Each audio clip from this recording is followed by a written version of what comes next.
You know the town, the one just over the county line. The one with the good Chinese restaurant and the movie theater that smells of popcorn. Good smell. Good people. My stake in the town, a business, a building. That is when I finish paying off the mortgage in 15 years. I assume I'll be around in 15 years. That's something you have to assume, or else there's no point in assuming.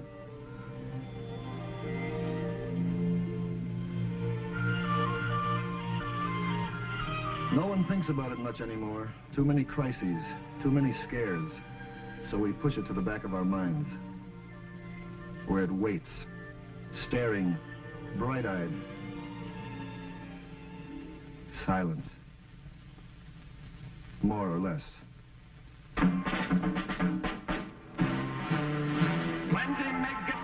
Number of family fallout shelters planned or begun in our town in the last 2 years, 189.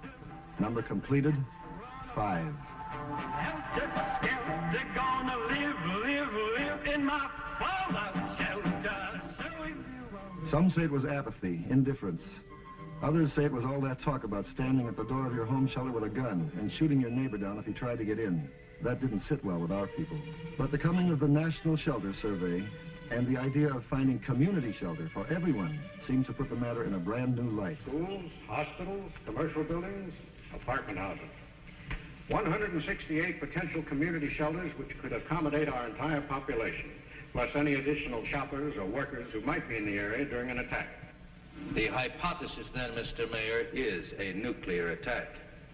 William Albemarle Groves, senior member of our Common Council, and one of the town's most trusted and respected citizens. That is the hypothesis, Mr. Groves. Unlikely, but possible from a military point of view. Your job depends upon accepting that as a premise, does it not? Dennis J. Allen, our Civil Defense Director. Shall we continue, gentlemen? By all means. The use of private structures will, of course, be up to the individual owners. But people like School Trustee McCardle have allowed the government to survey their buildings, to mark them as shelters, and to stock them with essential supplies. Well, don't make a hero out of me, Mr. Mayor. I was opposed to the idea at first, but the people in my building wanted a shelter, and I wanted to make them happy. It was just good business. Well, underneath it all, people like to know that there's somewhere to go if it happens. A bank, a store basement, a school.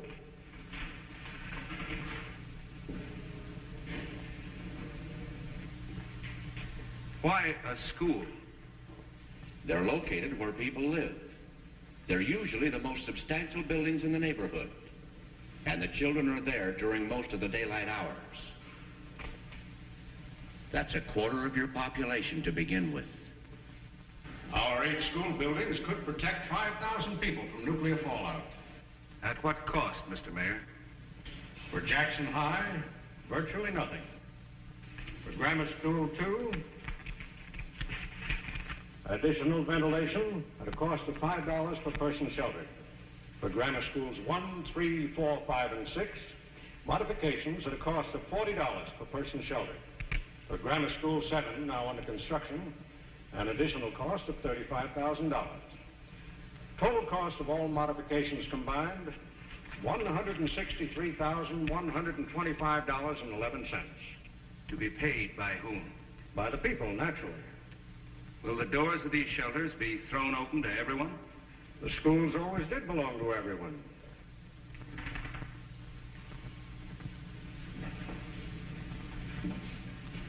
Who's to pay for supplies for these shelters? All stocked by the federal government. Food, water, medicine, radiation measuring instruments. Yes. Who guards these supplies against vandalism? Who administers the shelters, conducts shelter drills, trains the people in medical aid and in the use of these radiological gadgets? Well, those things can be worked out.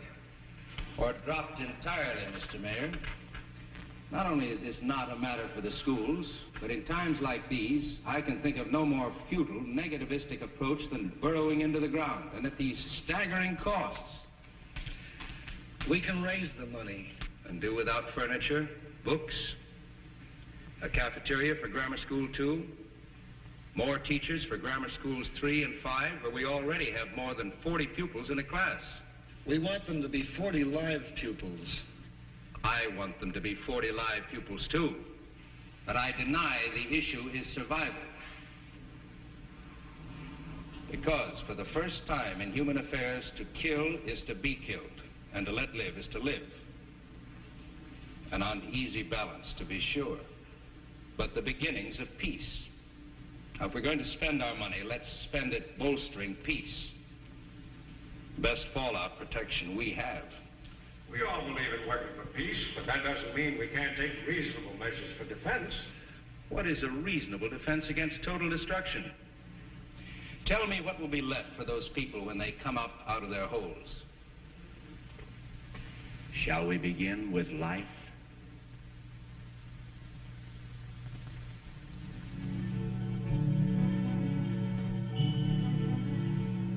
Councilman Groves, for all his strong opinions, is not an unreasonable man. He was willing, as I was, to let Mr. Allen point out exactly what changes the government thought would be needed to incorporate shelter facilities into our schools.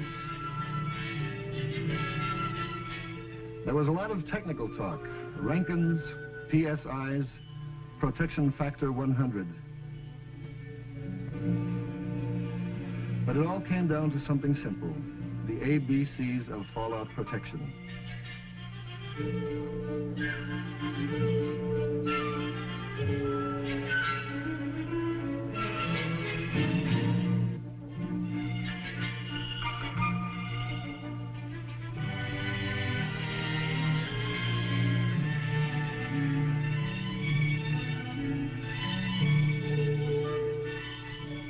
The walls and ceilings have to be thick enough to withstand deadly amounts of radiation.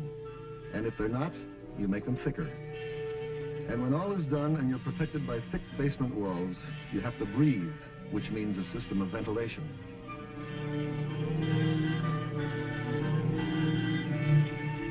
And drink, which means a plan for storing water. But I learned that basements aren't the only place to find fallout protection. We saw a room that opened on an air shaft and was shielded from every direction by heavy brick walls. This would give the room a high degree of fallout protection, even though it's above ground.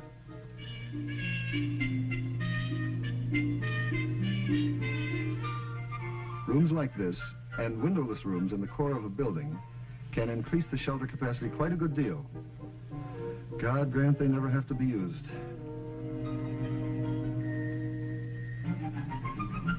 A few days later, Dennis Allen requested permission to present his case for school shelters before the full membership of the Common Council. He elected to do so by showing us films that arrived from Paducah, Kentucky. The Concord School had basement windows just below ground level. The windows had to be shielded. A local contractor donated cement blocks. The men of the town laid the blocks and shoveled earth between the blocks and the building foundation.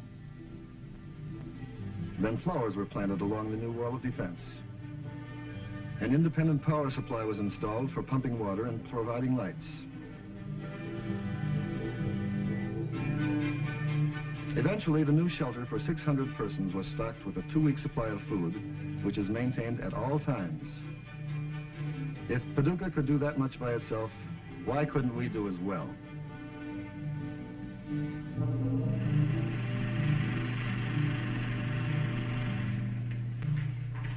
Well, gentlemen, what's your opinion?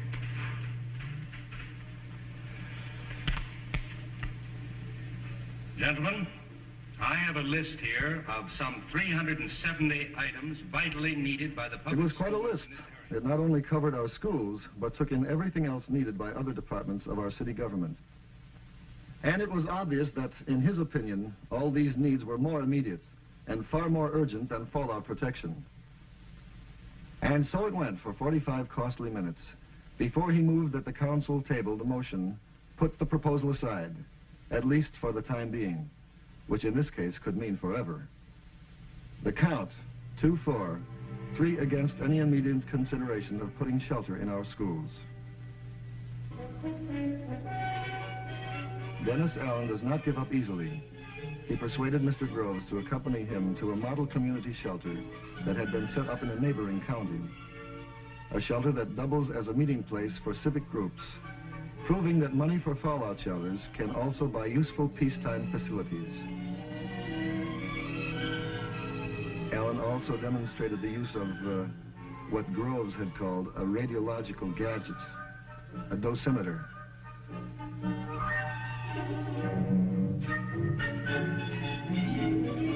Then showed him the supplies provided by the federal government.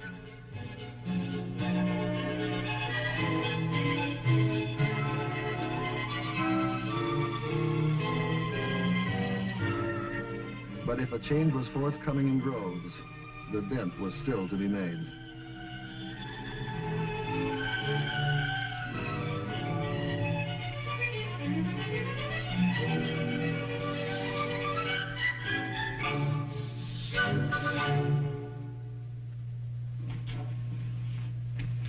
Thank you. Well, I'm sorry Mr. McCardle's out to lunch, but I'm sure I can help you. I'm flying to Capital City next Monday. I want to pick up some travel insurance. Certainly. That's Monday the 22nd. Yes. Mm-hmm. Round trip ticket? Yes.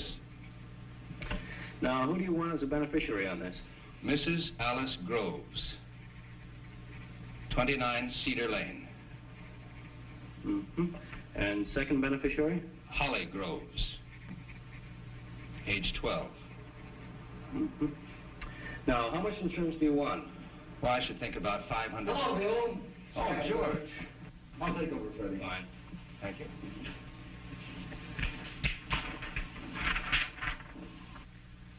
Travel insurance? Yes, Good policy. I'm sure it is.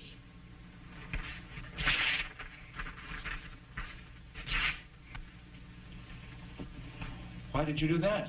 Simple. I don't want you to waste your money. But you said it was a good policy. Do you realize what your chances are of being killed in an airplane crash? No. About 1 in 350,000. Practically negligible. People are killed. People are, that's true. But chances are not you with odds like that. I'm sure you can find better ways to spend your money. Well, George, I'm not doing this for myself. Yes, you mentioned your wife and child as beneficiaries. Don't they love you? Well, of course they do. How much? Very much. Well, then if you got killed, chances are they wouldn't even want to go on. Absurd. People have to go on. Even H-bomb survivors? All right.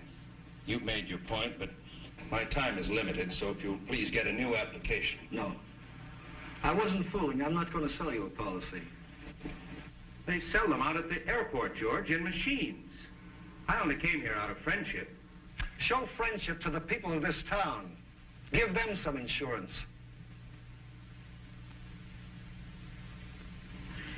Did you know chickens and eggs are highly resistant to radiation? No. Very interesting. You're not thinking of building a shelter. Certainly not. You know my feelings on that subject. Yes. As if man could bury his head in the ground and hide from responsibility. Some people have different ideas of responsibility. Yes, I'm familiar with the wide variations that exist in that area. Mrs. Wakeman told me they're putting a shelter in her apartment house. If they want to build shelters in their homes, that's fine with me. But why a school? A place for enlightenment should suddenly become a center for war preparations. I'll tell you why. If we had a shelter and something happened while Holly was in school, do you think I could stay in the shelter? Not knowing what was happening to my child, whether or not she was protected, I would run to that school to be with her. And nobody could stop me, Bill. Nobody.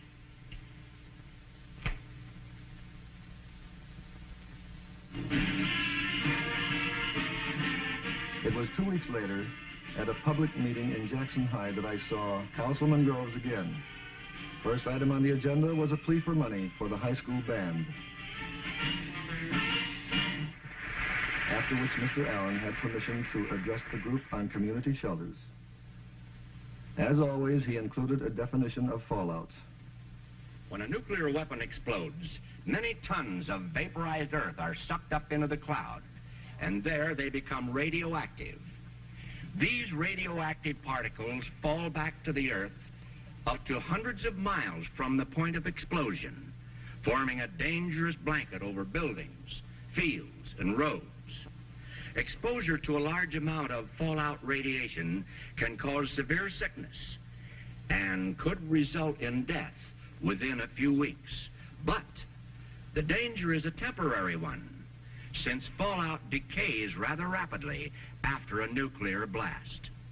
7 hours later, radiation level is down to 10% of the original level. 2 days later, it's down to 1%. 2 weeks later, down to 1/10 of 1%, which means that the first 2 weeks are the critical ones in which to be sheltered, assuming, of course, that you have survived the initial explosion. Question. Yes? How far do you have to be from the blast to live through it? Well, let's take a 20 megaton surface burst. You would have a good chance of surviving if you were more than 12 miles from the point of detonation, provided you knew what to do. Well, what do you do? A number of things. The first sign of a nuclear explosion is a blinding flash of light. That means about 3 seconds before the heat or thermal wave. During those few seconds, you should try to get away from windows and behind something solid. That would minimize the burn effect, which lasts about 5 seconds. Then you would have about 1 minute to seek maximum cover before the blast. If possible, go below the surface of the ground. After the blast is over, the fallout will not begin for at least 30 minutes. Time to reach a shelter where you can remain for several days. How do you know when to come out? In a private shelter, you'd be notified by radio announcement. In a mass or community shelter, the director would tell you when it's safe to come out. Who's he? He's the man in charge of the shelter. He'd be somebody in your neighborhood with leadership experience. Suppose the director doesn't get to the shelter in time. There's a regular chain of succession. That's all worked out in advance by the community. What if I'm in one shelter and my husband's in another? Is there some way we could communicate? You sure he'd want to, Harriet? There would be regular radio broadcasts with news of survivors and outside conditions. If we're going to have community shelters, why are they still pushing family shelters? Or do I just have an old pamphlet? The family shelters are still the best answer for people on farms or in other isolated areas. And if the people in the cities and towns want extra protection at home, we certainly don't discourage them. What happens when you come out of the shelter? Is there anything left outside? The fact that you've survived the initial blast will mean that a great deal remains outside. There'll be decontamination teams trained to clear necessary surface areas, such as stores where food supplies exist. Will the food be safe to eat? Most of it, yes. Canned foods and packaged foods are safe if the outside containers are washed. Fruits and vegetables can be eaten if they're washed and peeled. And meat that's been covered is fine if it hasn't been spoiled by lack of refrigeration. And can you drink the water outside? Water from most underground sources. Water that's been in pipes or tanks is fine. As for rivers and streams and lakes, normal flow and settling will get rid of most of the contamination within a few days. May I say a word, sir? Yes. I've been sitting here for 15 minutes listening to you, and I'm appalled that you would lull these people into a false sense of security. I wasn't aware of any lulling. Why, you gave me the impression that we would be safe in these so-called community shelters. Safe from fallout, yes. Is it not a fact that blast and fire are by far the most deadly of all thermonuclear effects? And that when the bomb hits, our homes will be pulverized? That would happen within a few miles of the burst, in a direct target area. I'm speaking of places where there are survivors. Do you mean to imply that we would not be a direct target area? I don't know whether we would or whether we wouldn't. Not a direct target area with our up-to-date chemical plant and our modern county airport only 2 miles away? I can tell you from reliable sources that the enemy wouldn't have enough weapons to hit every plant and every population center in the United States. And I say we're a prime target area, sir, and that nothing can save us. You're making a lot of assumptions, sir. I'd like to point out that... May I have your attention, please? Please, may I have your attention?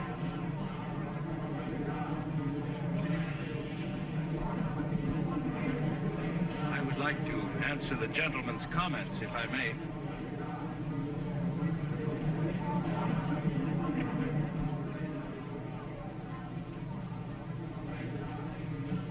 Sir, your remarks are familiar to me. I have thought them myself. I have felt them myself. The feeling of futility, of doom. And I have felt the opposite, too. The sureness that it could never happen. That it was much too horrible to happen. Then one day, realized that these two apparently opposite views had much in common. Both led to complete inaction. Both allowed me the leisure of doing nothing of my unique predicament as a 20th century man. I had faced two possibilities: world peace and world destruction. I was notably reluctant to face the third, the possibility of a nuclear war in which some will survive. The most difficult of all to face because it requires intense preparation, sacrifice, money, for a day we hope will never come. If it doesn't, and the world is spared, who will care how much these things have cost? If it comes, and we are ready, then whatever we have spent beforehand will be cheap. You might say a form of insurance. Ladies and gentlemen, I ask your assistance in financing the construction of shelters in our public schools.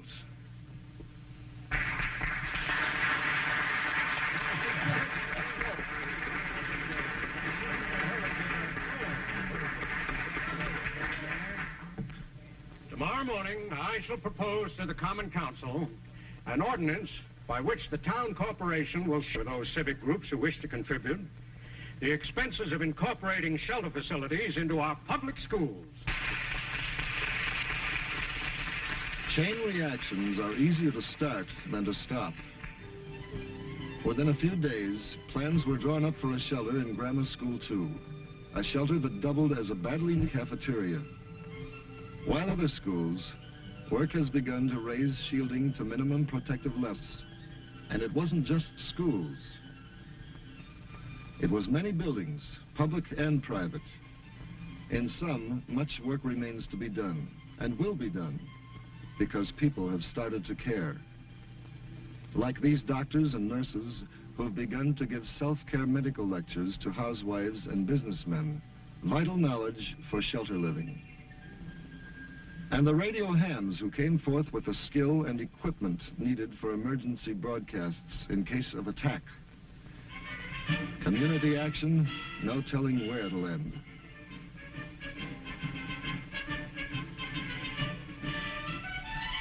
You know the town, the one just over the county line, the one with a good Chinese restaurant, and the movie theater that smells of popcorn. Come around and have some. We'll be here.